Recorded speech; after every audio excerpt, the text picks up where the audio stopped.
A trip to Oahu can be a once-in-a-lifetime opportunity for some, but choosing where you're going to stay can be a bit tricky. Do you want a large resort with beautiful weather and lots of amenities? Or do you want to be away from the city and ready for outdoor adventures? Here are my top recommendations for places to stay in each of the Oahu regions. Honolulu and Waikiki. Honolulu is the central hub of the Hawaiian Islands, and Waikiki is the center of tourism. Waikiki is about walking and gawking, eating and shopping, surfing and soaking up the sun. You don't come to Waikiki to get away from the action. You come here to get a piece of the action. The Waikiki Beach Marriott Resort and Spa is the kind of place you think of when you imagine a large, very nice Hawaiian resort.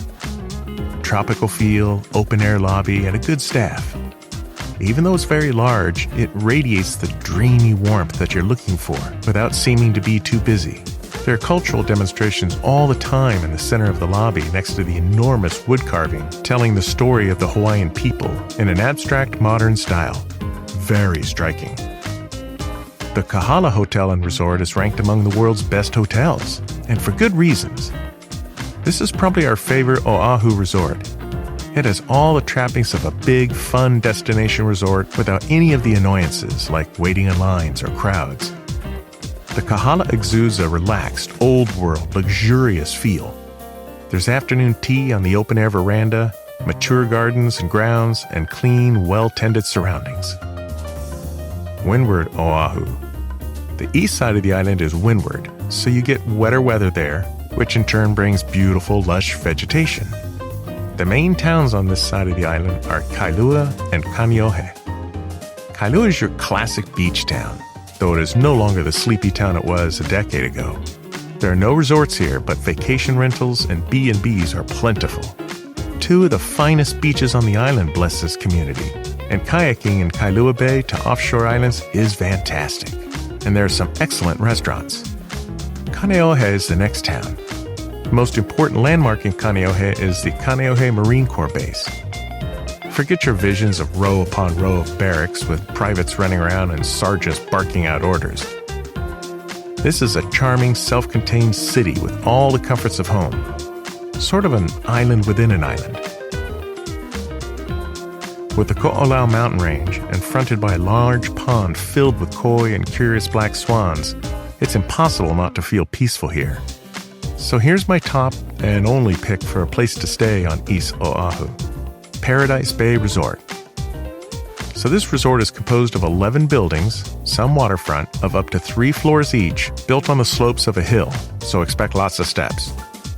The staff is friendly and the views can be quite breathtaking from some of the rooms in their dining area. The units are basic with nice upgrades, new kitchens and bath. The nearest beach is a 10-minute drive away, but many people take their free kayaks out into the bay to snorkel. North Shore, Oahu. The North Shore is probably the prettiest area on the entire island. Forget the big city and the multi-lane highways.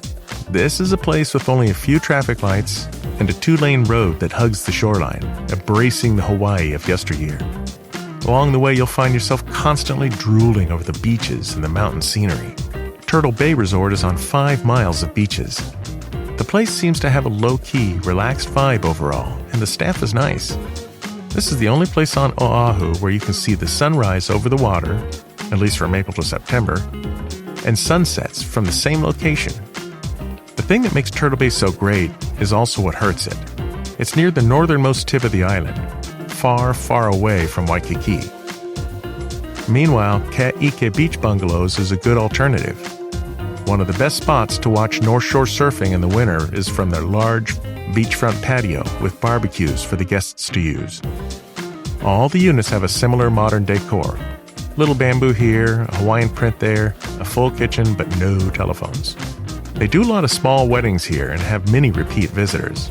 In fact, they book up to a year and a half in advance, but you may find an opening here and there if you don't plan ahead. Waianae, Ko'olina, and West Oahu. Waianae in the west and central Oahu are the least visited parts of the island. Central Oahu is dominated by vast fields of pineapple, while Waianae is dominated by exceptionally clear water and a bad reputation among island residents. Waianae has some of the nicest ocean water on the island, and you shouldn't let its reputation dissuade you from partaking with its delights. Waianae is also the name generally used to describe the western coastline heading out all the way to Kaena Point. The Four Seasons Resort Oahu at Ko'olina sits in a lovely protected Ko'olina Lagoon shared with the Disney's Aulani Resort. The rooms are perfect here, large and well laid out with tons of closet space. The bathrooms have separate showers, deep soaking tubs, and double vanity sinks. Every room has a spacious lanai and a ceiling fan, so feel free to open up the doors and let the ocean breezes in. The decor has a warm, natural feel to it. A property like this could feel stuffy and pretentious, but the Four Seasons is a warm, welcoming addition to Oahu. Overall, it's the kind of place you don't want to leave, until you see your bill. Aulani, a Disney resort and spa, dominates the landscape on this side of the island. Now, I have to admit, I'm not a Disney adult, so I had my own biases going into this review. But it took me longer to see this resort from top to bottom than any other resort in Hawaii. Their suites are amazing with fairy tale beds, large stream showers, and whirlpool tubs that the whole family can fit in. I mean, I could go on and on. It's not a place to go and get away from kids, though, and it felt noisy and crowded to me. The Hawaiian Princess is not just a gem, it's also a solid gold value. It has the kind of beachfront location that people dream of. It's built right on top of Papaoneone Beach, a very picturesque and surprisingly lightly used half-mile-long beach. Views from all the units are just glorious. Got any resorts or hotels you love but didn't see on our list here? Go ahead and let us know in the comments. Check out our blog that goes into further detail about each region and cities on Oahu. We hope this will point you to some truly spectacular options for your trip to Hawaii.